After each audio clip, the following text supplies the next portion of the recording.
मुद्गल पुराण में लिखा, गणेश पुराण में लिखा, गणेश जी का एक नाम होता है ध्रुम वर्ण। क्या नाम है? ध्रुम वर्ण। गणेश जी का एक नाम होता है। जब हम धूप जलाकर और धूप लगाने के बाद में गणेश जी की सबसे पहली आरती करने के पहले अगर हम सबसे पहली में होता है, एक टाइम होता है, एक पल होता है, एक घड़ी होती है कि गणेश जी महाराज हमारे घर में आ गए।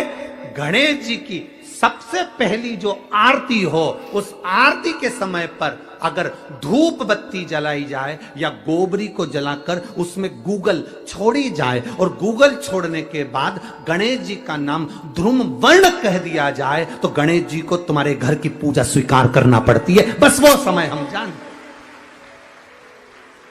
हम तो बस उतना जानते हैं कि शिव महापुराण में लिखा और मुद्गल पुराण में लिखा, गणेश पुराण में लिखा, गणेश जी का एक नाम होता है ध्रुम वर्ण।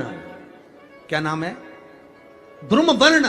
गणेश जी का एक नाम होता है। जब हम धूप जलाकर और धूप लगाने के बाद में गणेश जी की सबसे पहली आरती करने के पहले अगर हम सबसे पहली आरती गणेश जी की कर रहे हो, अपने घर में स्थापना कर रहे हो, बिठा रहे हो और तुम चाहते हो कि गणेश जी मेरे घर में आके मेरी पूजा को स्वीकार करें और जो मांगू मेरा गणेश मुझे दे 10 दिन के अंदर, तो पहला नाम लेकर पुकार लेना ध्रुम वर्ण विनायक, बैठो, बस काम हो गया। वो फिर ही होकर आता। सुंदर जोड़ी थी शंकर और पार्वती की। सही है कि गलत है?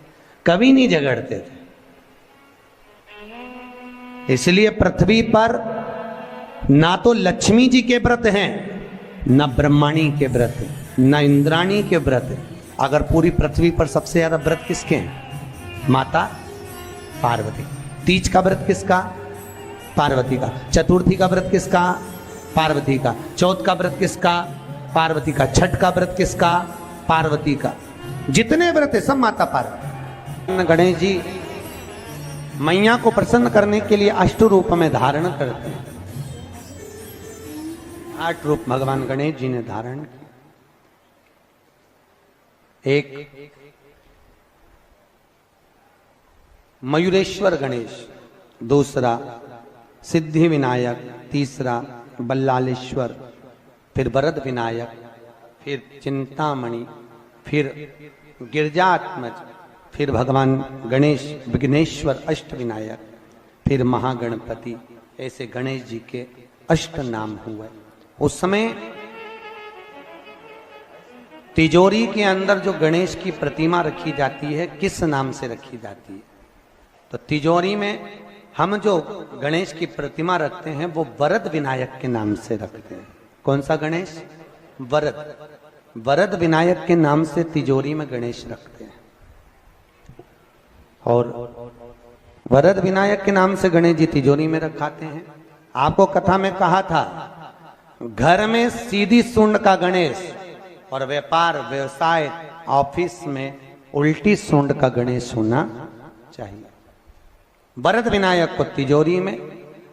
जब मकान का गृह प्रवेश होता है तो गणेश जी की पूजन जो दरवाजे पर करी जाती है उसे सिद्धि विनायक गणेश कहते हैं। कौन सा गणेश? सिद्धि विनायक। जब हम घर में शुभ कार्य हो, बंदरवाल लगाएं, कोई दरवाजे पर शुभ लाभ लगाएं या स्वस्तिक बनाएं या माताएं दरवाजे पर रंगोली डाले, तो उसी समय पर सिद्धि विनायक के नाम से रंगोली डालना चाहिए। तो घर में लक्ष्मी बढ़ती है, सिद्धता बढ़ती है। याद रखिए, कभी भी गणेश जी को, मिट्टी के गणेश जी लाते हो भादो महीने में, तो विसर्जन करो तो विसर्जन के समय पर 2 बिंदी, एक कंकु की, एक हल्दी की, दीवार पर जरूर लगा देना चाहिए। क्यों? क्योंकि गणेश जी हमारे यहाँ आते हैं तो रिद्धि सिद्धि के साथ आते हैं, पर जब गणेश जी जाते हैं अगर हम बिंदी नहीं लगाते हैं तो गणेश जी अपनी रिद्धि सिद्धि को साथ में लेकर चले जाते हैं। पति के साथ पत्नी वापिस चली जाती है। जब हम बिंदी लगाते हैं तो उसका मतलब होता है कि हमारे घर की बहू हमारे घर में रहे, बेटा भले भ्रमण के लिए जाए। तो गणेश जी जाते हैं, रिद्धि सिद्धि घर में रह जाती है। इसलिए रिद्धि सिद्धि को घर में रखने के लिए 2 बिंदी लगाना चाहिए, एक कुंकू की, एक हल्दी। रिद्धि सिद्धि। गणेश जी की प्रियता है दुर्वा। क्या प्रियता है? दुर्वा। कितनी दुर्वा गणेश जी को समर्पित करी जाती है? मात्र 5। कितनी? आज के जमाने में लोग गट्ठा बनाकर चढ़ा दें, वो अपनी जगह पर 5 दुर्वा पंचम इंद्रियों को वश में करने के लिए और भगवान के 5 जो स्वरूप हैं उनको अपने भीतर उतारने के लिए पंच दुर्वा। और दुर्वा में भी 3 गांठ। जब दुर्वा समर्पित करी जाती है तो उसमें नीचे दुर्वा की डंडी पर गांठ रहती है, 3 छोटी छोटी गांठें होना चाहिए। चतुर्थी का जो व्रत करने वाली होती हैं, जो चतुर्थी का पूजन करने वाली होती हैं, उनके भीतर का एक भाव होता है कि जैसे ही शाम का समय आए चंद्रदेव का पूजन करें, चंद्र जब प्रकट हो जाए, कलश भर लिया, उसके नीचे आखा दाना रख दिया, चावल गेहूं जो भी आप रखते हो पूजन के लिए, ऊपर पात्र आदि रख दिया, जलाशय, फिर अपन ने घी का दिया लगाकर पूजन भी कर ली। तो जो चतुर्थी का पूजन करने वाली होती है, जो चतुर्थी का नियम व्रत धारण करने वाली होती है, बड़ी बड़ी चतुर्थियां करती हैं या उसका नियम धारण करती हैं, तो चतुर्थी का जो पूजन करती है वो किस चीज के लिए होता है? केवल संतान, पुत्र, परिवार, हमारा कुटुंब, हम जिस कुल में हैं, हमारा कुल वैभव की ओर बढ़े, संपदा की ओर बढ़े और उसकी आयु बढ़े, उसकी आयु बढ़े, वैभव बढ़े। बहुत ध्यान दीजिएगा महाराज, चतुर्थी की पूजन में जो आप आखा दाना रखते हो, गेहूं वगैरह कुछ भी जो रखते हो, उसकी बड़ी महत्वता होती है महाराज। यहां तक कहा गया है, चतुर्थी की कथा तो आप लोग पढ़ते होंगे, जो लोग पढ़ते हैं उनको मालूम होगा, चतुर्थी की कथा में लिखा है, चौथ माता के व्रत में वर्णन किया गया है कि वो आखा दाना जो रखा जाता है, मान लो कोई जरूरी काम होता है तभी आखा दाना को रखा जाता है, संभाल के रखते हैं कि हम इस काम के लिए जा रहे हैं और हमारा ये कार्य सफल होना चाहिए। तो जिसने चतुर्थी का व्रत करा है, जिसने चंद्रदेव का पूजन करा, चतुर्थी का व्रत करा, वो गणेश जी से विनती करके वहां से 2-4 आखा दाना उठा ले और जो व्यक्ति का काम अटक रहा है अपने ही घर का, पर दूसरे कुल को नहीं देना, अपने ही कुल के अंतर्गत जो काम अटक रहा है उसकी जेब में, उसके पल्लू में उस चीज को रख दिया जाए। तो चतुर्थी जो अगली आती है, जैसे आप महीने की करते हो तो महीने की, और आप जैसे करते हो कि 4 अलग बड़ी बड़ी चतुर्थी करते हो तो उसके अनुसार आपका कार्य सिद्ध होता ही है। उस आखे दाने का इतना महत्व होता है क्योंकि चतुर्थी का व्रत करने वाली माता जब व्रत करती है तो स्वयं चतुर्थी की कथा में लिखा हुआ है कि पार्वती जी गणेश जी से चतुर्थी की कथा बचवाती। चतुर्थी की कथा बाची किसने थी? स्वयं गणेश जी महाराज ने। और सुनी किसने थी? माता पार्वती। बाचने वाले गणेश जी थे, सुनने वाली माता पार्वती। तो चतुर्थी की कथा जब होती है तो उसको स्वयं गणेश जी बाच रहे हैं। तो व्रत कौन सुन रही है? माता पार्वती। और आपने जो आखा दाना लिया वो गणेश जी के भाव से लिया, गणेश जी से निवेदन करके, विनय करके, प्रार्थना कर उसको प्राप्त किया। जितने आस्था चैनल पर कथा सुन रहे हो, जितने फेसबुक और यूट्यूब पर सुन रहे हो, और जितने इस छत्तीसगढ़ की पावन धरा पर बैठकर सुन रहे हो, बहुत सावधानी से सुनना। एक छोटा सा कपूर का टुकड़ा जब आरती में जलाया जाता है तो ये कपूर क्यों जलाते हैं? इस कपूर का महत्व क्या है? इस कपूर का कारण क्या है? ये कपूर है कौन जिसको हम आरती में जलाते हैं?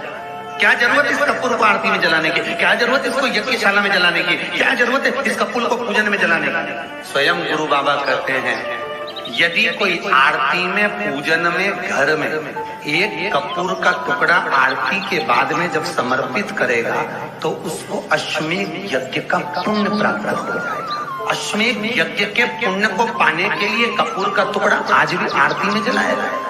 एक कपूर का टुकड़ा सुख का, इसीलिए हमारे यहाँ शास्त्र कहता है महाराज, जब आपको घर में अगर ऐसा लगने लगे कि 15 दिन से बहुत बेचैनी है, बहुत दुख तकलीफ लग रही है, कोई ना कोई बीमार पड़ रहा है, कुछ ना कुछ तकलीफें लग रही है, तो एक पीपल का पत्ता ले लो, उसके ऊपर एक कपूर का टुकड़ा ले लो, सारे घर में घुमाकर उसको दरवाजे के बीच मध्य में जलाकर रख दीजिए। थोड़ी सी जला 20 से 25 मिनट के अंदर मकान में एनर्जी वापिस आ जाएगी, उस भवन में एनर्जी वापिस हो जाएगी। 20 से 25 मिनट के अंदर एनर्जी वापस। लग रहा है कि यहाँ नेगेटिव है तो उसको पॉजिटिव बनाया जा सकता है। रात को 12 बजे शंकर जी के मंदिर में शिवलिंग पर चढ़ी हुई बेलपत्री को उठाकर शंकर मंदिर का शिखर देखकर चबा चबा कर खा लीजिए।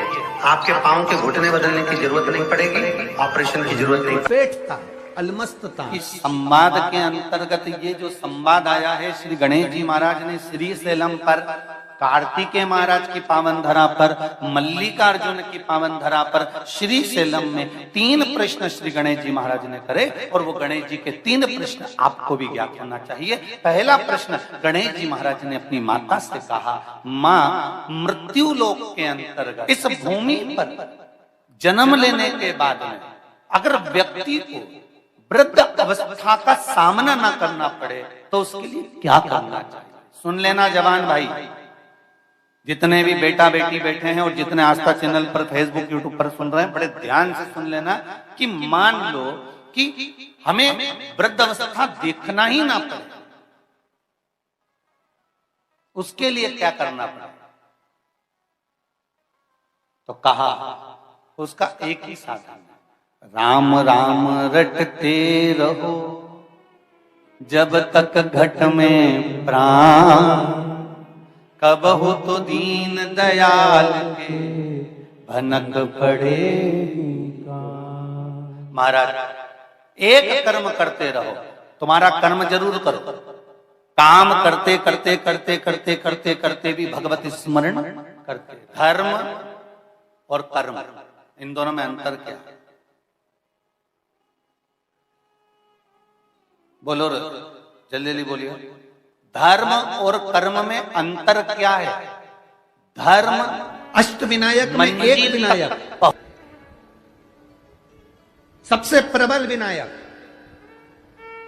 अष्टविनायक में सबसे प्रबल।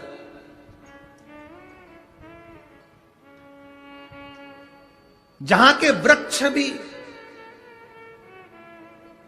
मोर का रूप लेकर आवाज लगाते हैं शिव जी को,